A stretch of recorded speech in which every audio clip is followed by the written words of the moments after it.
Pak Magdir.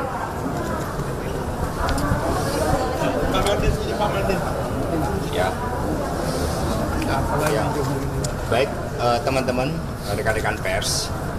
Jadi tadi dari tampilan saksi ahli yang kedua, hal yang sangat mengejutkan bagi saya adalah ketika ditampilkan metadata terkait dengan penggeledahan rumah saya yang saat itu sangat heboh, berkoper-koper, dan dikatakan ada barang bukti. Itu ternyata adalah flash disk scam, dan isinya itu adalah dari metadata dokumen tahun 79 dan kemudian telah diedit pada tanggal 10 Juni 2012, sehingga berbeda dengan kehebohan yang nampak di dalam penggeledahan saat itu.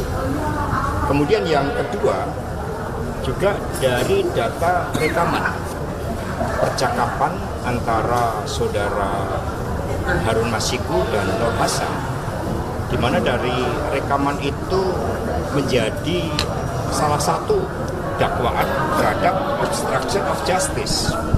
Ternyata metadatanya adalah pada tanggal 5 Januari tahun 2020, sementara kejadiannya di dalam surat dakwaan itu tanggal 8 Januari 2020.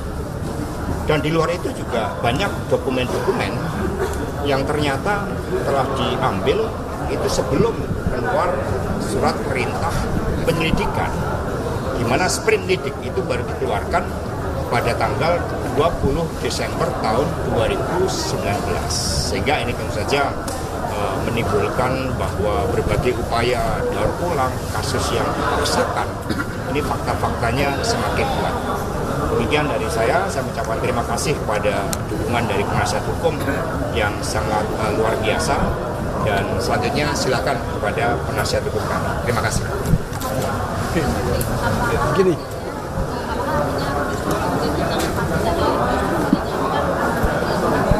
ya, jadi begini, kalau kita mulai, saya mulai dari pagi ya.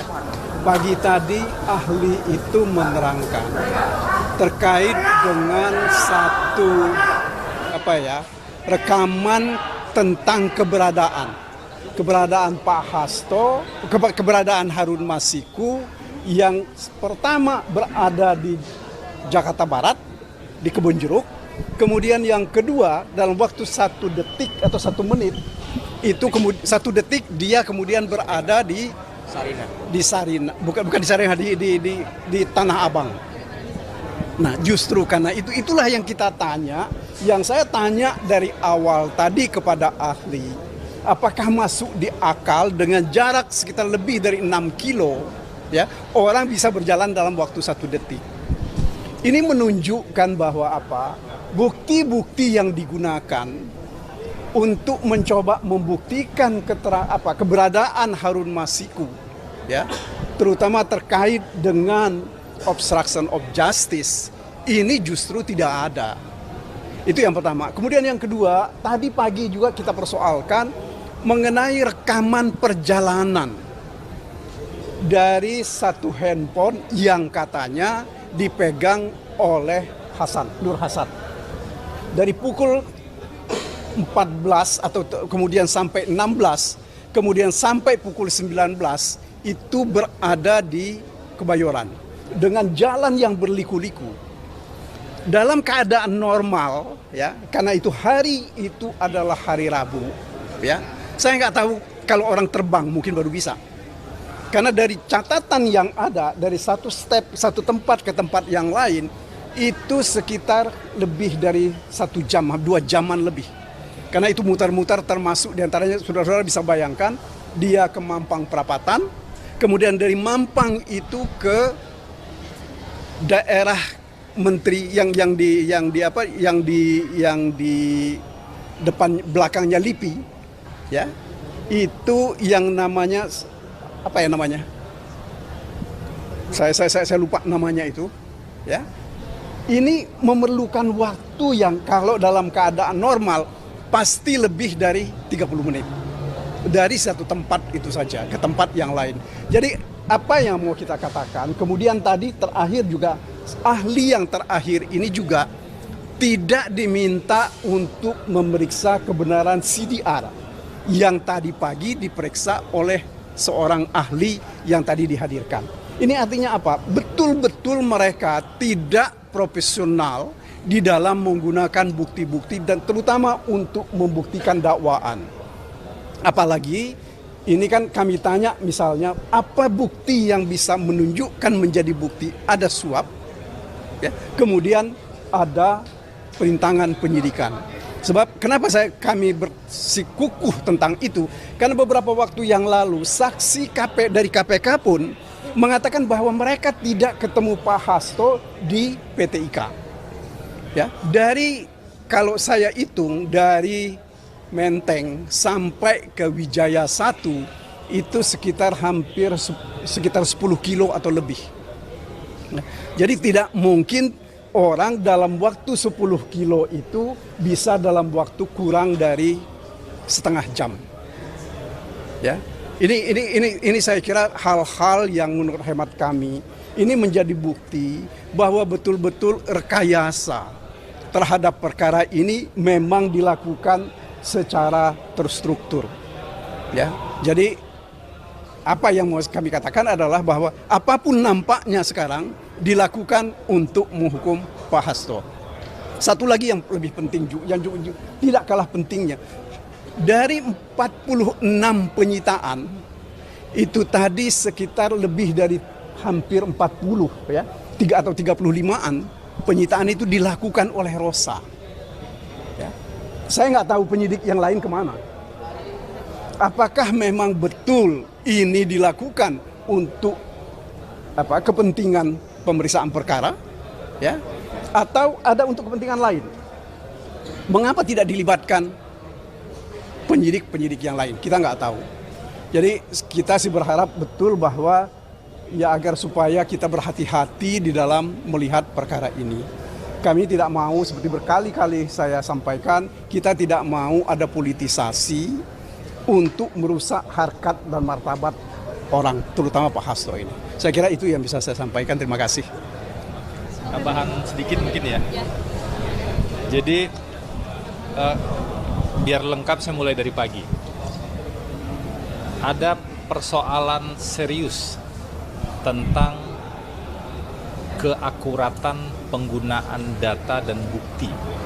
Padahal dalam proses pidana harusnya bukan sekedar akurat yang dibutuhkan, tetapi meyakinkan. Bukti itu harus lebih terang dari cahaya. Harusnya seperti itu kalau dalam proses pidana. Nah, dari tadi pagi kita melihat justru tingkat akurasinya itu yang sangat rendah. Kenapa saya bilang tingkat akurasinya rendah? Ahli sendiri mengakui seharusnya untuk melakukan penelitian untuk bisa mengetahui seseorang berada di mana itu butuh setidaknya 1 atau 2 hari.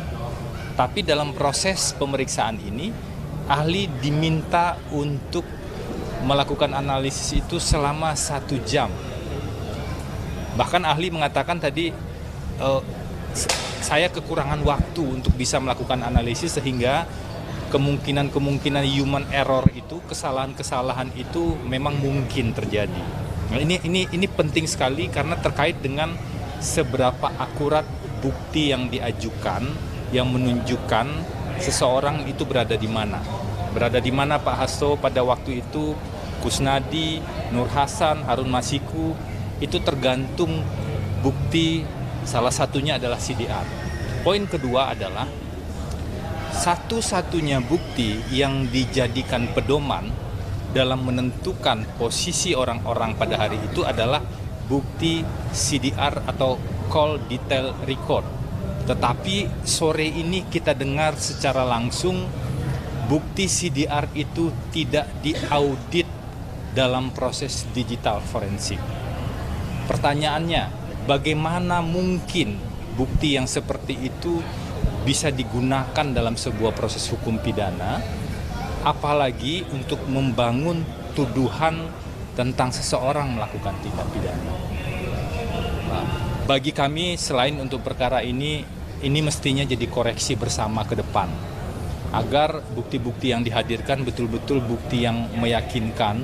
Jadi tidak cukup tuh hanya dengan call data record saja, tidak cukup hanya dengan mengetahui handphone itu berada di BTS yang mana, tapi betul-betul harus diawasi, betul-betul harus ada konfirmasi dari bukti-bukti yang lain. Nah, yang ketiga, yang terakhir nih yang saya mau sampaikan dari proses sore ini, tadi kita bisa melihat ya, sebenarnya sebagian besar data-data itu adalah dari data-data lama yang kemudian dilakukan, ada yang sebagian dilakukan analisis digital forensik kembali, ada yang sebagian menggunakan data yang lama. Dan klaim tentang adanya bukti-bukti baru itu sampai dengan persidangan hari ini udah mau selesai ya, tinggal satu kali lagi JPU menghadirkan bukti, menghadirkan ahli, itu belum kita lihat yang data baru atau bukti baru yang betul-betul menunjukkan Pak Hasto satu misalnya tuduhannya turut memberikan uang yang 400 juta. Itu belum kita lihat tuh bukti-buktinya. Yang ada pembicaraan pihak-pihak tertentu, pembicaraan Saiful dengan Doni, sementara Saiful sendiri di persidangan mengatakan saya dan Doni yang create soal suap menyuap itu. Pak Hasto tidak pernah menyuruh, Pak Hasto tidak pernah dilaporkan soal skenario suap menyuap itu. Itu satu bagian dakwaan yang penting. Dan kemudian bagian dari dakwaan-dakwaan lain juga semakin tidak terbukti sebenarnya dari rangkaian proses persidangan ini. Tapi nanti kita lihat ya, di persidangan berikutnya kan masih ada 2 orang ahli. Kami tidak tahu ahli yang mana yang akan dihadirkan. Nanti kita tunggu saja informasi lebih lanjut. Harapannya sederhana, di proses persidangan yang terbuka ini semuanya semakin terang benderang, sehingga kita bisa memahami secara objektif mana yang terbukti, mana yang tidak terbukti, sekaligus melihat mana yang sebenarnya mengada-ngada atau diada-adakan, sehingga harapannya siapapun yang melihat persidangan ini bisa memahami apa benar tuduhan terhadap Pak Hasto atau tidak benar. Harapan lebih jauh tentu saja nanti ke depan Majelis Hakim betul-betul memutus sesuai dengan fakta di persidangan, memutus dengan adil. Jadi harus dilihat tuh apakah terbukti atau tidak terbukti. Mungkin seperti itu. Jadi agar tidak ada kekhawatiran-kekhawatiran misalnya kalau diputus A, maka khawatir ada implikasi non-hukum dan lain-lain. Ini ujian bagi penegakan hukum kita.